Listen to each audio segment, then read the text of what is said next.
Halo teman-teman kelas 10, apa kabarnya hari ini? Semoga semuanya dalam keadaan sehat ya. Pelajaran BK bersama Bu Ika hari ini akan membahas materi mengenal perguruan tinggi. Yuk kita simak sama-sama. Kenapa sih teman-teman di kelas 10 harus belajar mengenal perguruan tinggi? Padahal kan masih ada 2 tahun lagi masuk perguruan tinggi. Fungsinya yang pertama, supaya teman-teman punya banyak waktu untuk mempertimbangkan mau masuk ke perguruan tinggi yang mana. Yang kedua, untuk meningkatkan motivasi teman-teman dalam mempersiapkan diri supaya dapat masuk ke jurusan di perguruan tinggi yang diinginkan. Untuk masuk ke perguruan tinggi, ada beberapa jalur yang nantinya bisa teman-teman tempuh. Pertama, ada jalur seleksi bersama. Jalur ini biasanya diselenggarakan secara serentak. Contohnya seperti SNMPTN atau yang biasa dikenal dengan jalur undangan. Ada juga SBMPTN yang menggunakan hasil UTBK.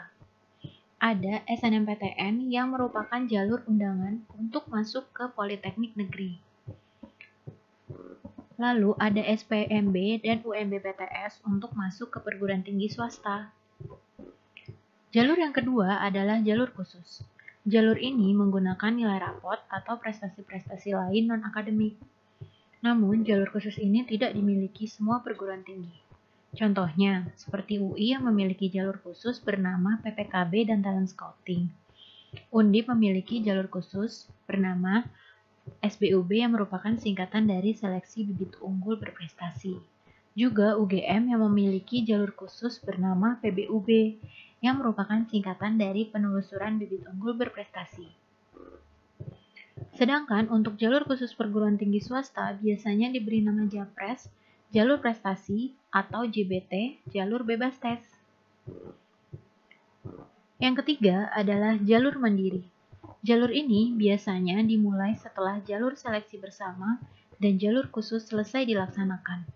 Beberapa jalur mandiri yang dimiliki oleh perguruan tinggi negeri antara lain adalah SIMAK, UI, UTUL atau ujian tulis UGM, SELMA atau seleksi masuk Brawijaya, SM atau seleksi mandiri ITB, dan UM atau ujian mandiri Undip.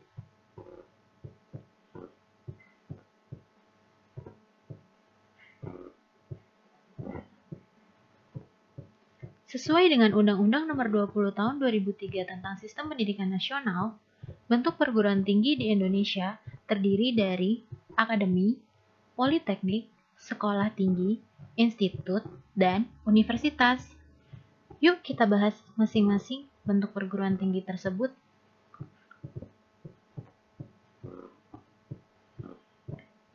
Yang pertama, akademi merupakan bentuk perguruan tinggi yang menyelenggarakan program pendidikan kejuruan.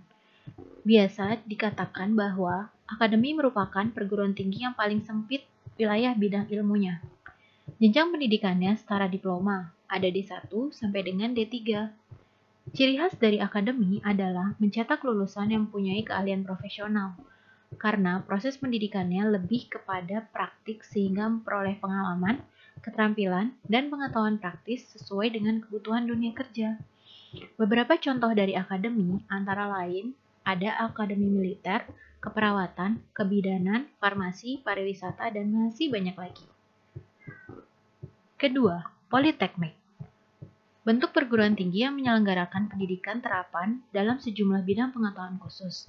Jenjang pendidikannya diploma, yaitu D1 sampai dengan D4.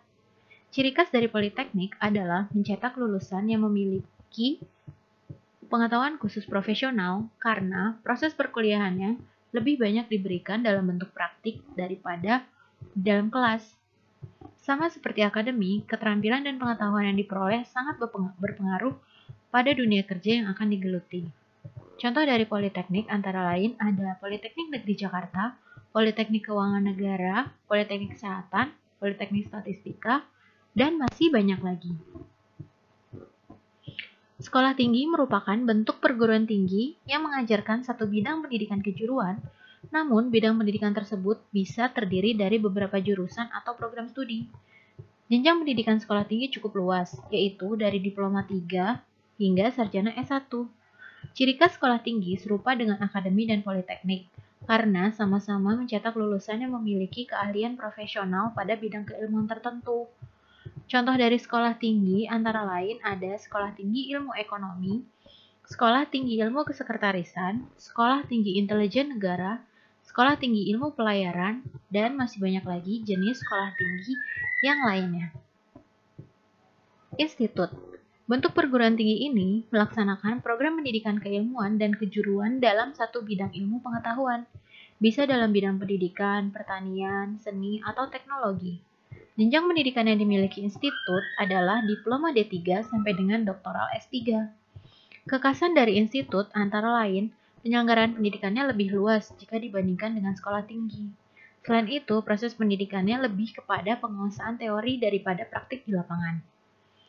Contoh dari institut ada ITB, IKJ, ISI, IPB, dan masih banyak lagi institut lainnya di Indonesia. Universitas adalah bentuk perguruan tinggi yang melaksanakan pendidikan dalam bidang ilmu yang bermacam-macam. Terdiri atas beberapa fakultas dengan berbagai bidang ilmu pada setiap fakultasnya. Jenjang pendidikannya adalah S1 sampai dengan S3. Ciri khas dari universitas adalah lebih universal dalam menyelenggarakan pendidikan karena terdiri dari beberapa bidang ilmu. Sama seperti institut, universitas pun proses pendidikannya lebih menekankan pada penguasaan teori daripada praktik di lapangan. Contohnya ada UGM, Trisakti, Pajajaran, Atmajaya, Brawijaya, dan yang lainnya. Setelah mengenal bentuk perguruan tinggi, sekarang kita akan membahas status kepemilikan perguruan tinggi. Di Indonesia, status kepemilikan perguruan tinggi terdiri dari perguruan tinggi negeri, perguruan tinggi swasta, dan perguruan tinggi kedinasan. Yuk kita bahas satu-satu apa sih perbedaan ketiganya? Perguruan tinggi negeri merupakan perguruan tinggi yang dikelola dan dimiliki oleh pemerintah. Bisa berbentuk akademi, politeknik, sekolah tinggi, institut, maupun universitas. Contohnya, seperti logo ini ada ITB, Brawijaya, UGM, IPB, Erlangga, Samratulangi, PNJ, Poltekkes, ISI Jogja, ITS Surabaya, UI, dan masih banyak lagi perguruan tinggi negeri yang tersebar di seluruh Indonesia. Perguruan tinggi swasta merupakan perguruan tinggi yang dikelola dan dimiliki oleh pihak swasta. Sama seperti PTN, terdiri juga dari berbagai bentuk. Contohnya ada Unika Atmajaya, Trisakti, IKJ, UNAS, Akademi Farmasi, Parahyangan, Pancasila, Politeknik Astra, Politeknik Swadharma, Starki, Prasetya Mulia, dan juga masih banyak PTS yang lainnya. Perguruan tinggi kedinasan merupakan perguruan tinggi yang dimiliki atau dikelola oleh lembaga pemerintahan atau lembaga swasta.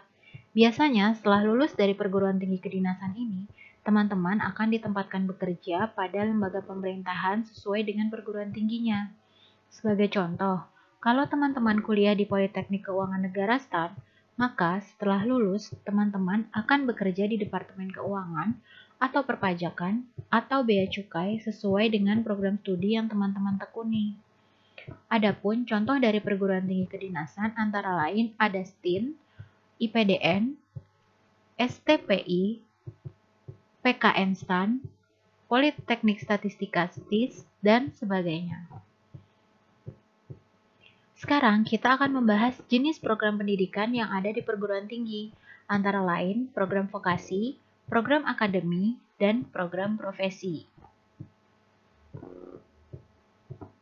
Yang pertama adalah program vokasi, merupakan program pendidikan kejuruan dengan program diploma D1 sampai dengan D4.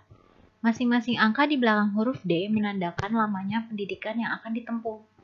Untuk program D1 dan D2 tidak memberikan gelar kesarjanaan setelah lulus.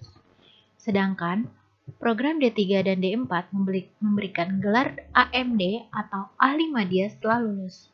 Namun biasanya jarang sekali lulusan D3 atau D4 yang menggunakan gelar tersebut di belakang namanya.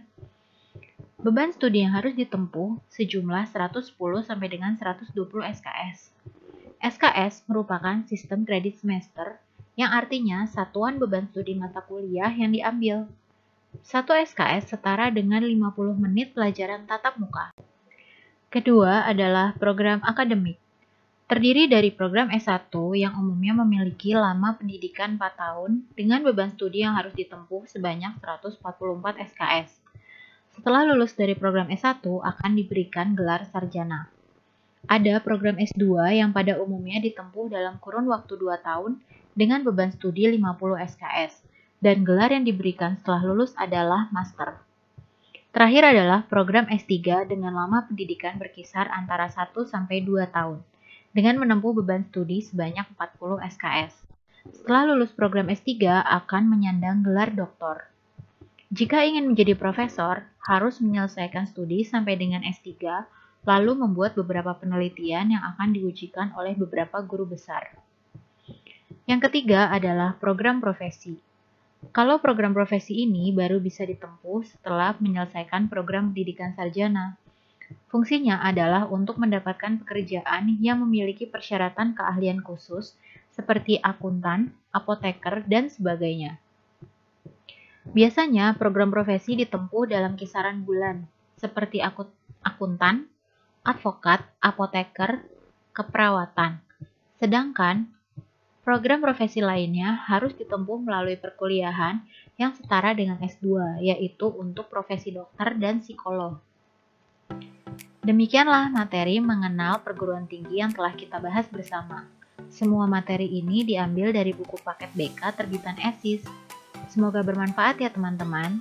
Sampai jumpa lagi di materi-materi BK selanjutnya.